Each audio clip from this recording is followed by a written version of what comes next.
Hello everyone, welcome to our channel Geo blueprints.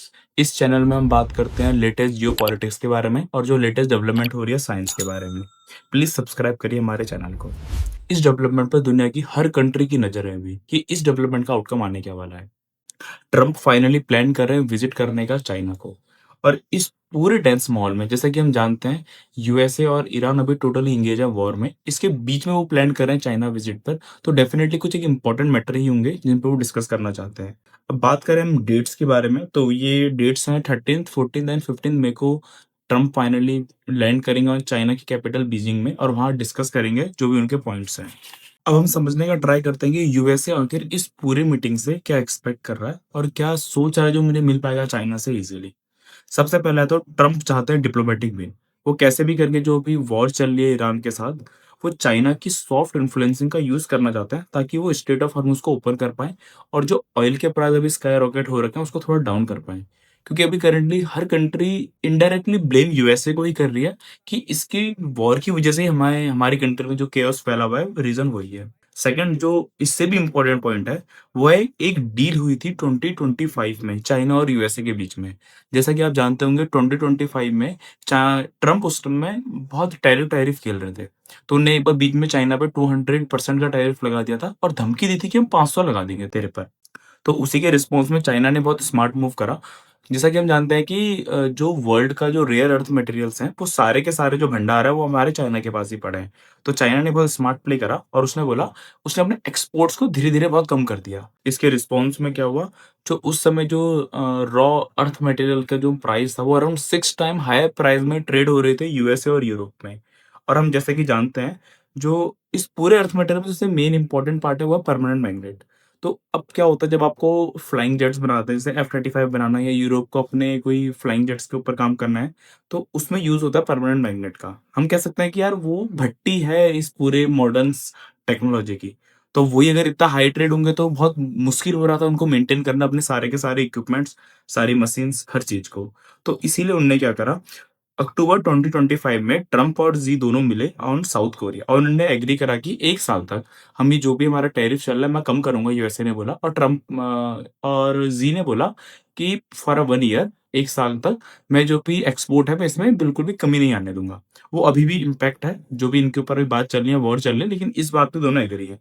But लेकिन ये expire होने जा रहा है इसी साल के नवंबर में।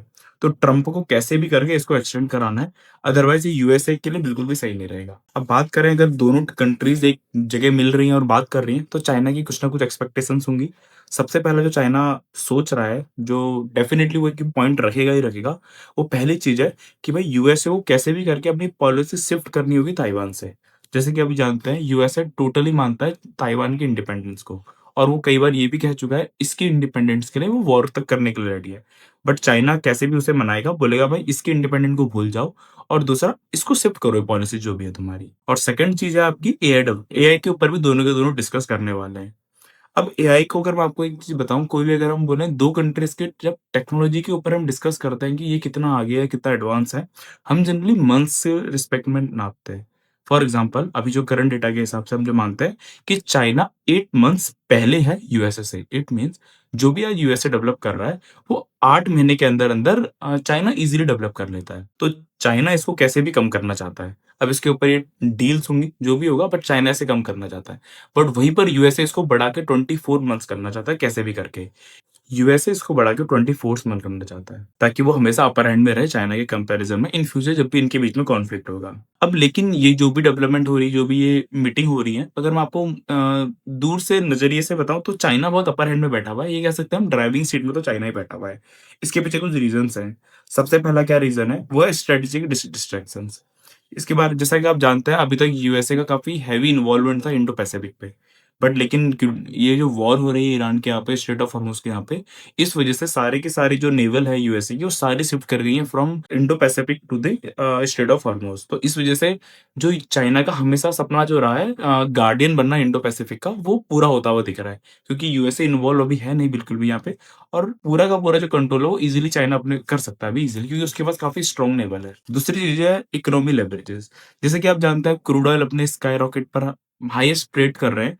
अब आप जानते हैं कि इसका अगर मैं अल्टरनेटिव की बात करूँ, वहाँ पे कुछ ज़्यादा है नहीं। बेसिकली एक सोलर है, एक इलेक्ट्रिक व्हीकल ही है और इन दोनों के ऊपर चाइना का बहुत अच्छा डोमिनेंस है। इस डोमिनेंस का रीज़न एक ये भी है कि सारे रेयर अर्थ मेटेरियल का जो भंडार है, वो चाइना पर ही अवेलेबल है। ये भी एक रीज़न है, बट वो एज़ अ टेक्नोलॉजी टर्म्स में भी बहुत आगे चल रहा है in compare to the crude oil के अल्टरनेटिव्स। ये जो मेन डेवलपमेंट है। अब हम बात करेंगे 13, 14, 15 को जो इनके ऊपर जो भी बातचीत होगी इनकी, हम इसके ऊपर भी ज़रूर एक वीडियो बनाएँगे। प्लीज़ गाइस सब्सक्राइब करिए हमारे चैनल को और कोई भी अगर फीडबैक है प्लीज़ हमें कमेंट करिए। Thank you for watching us. Thank you.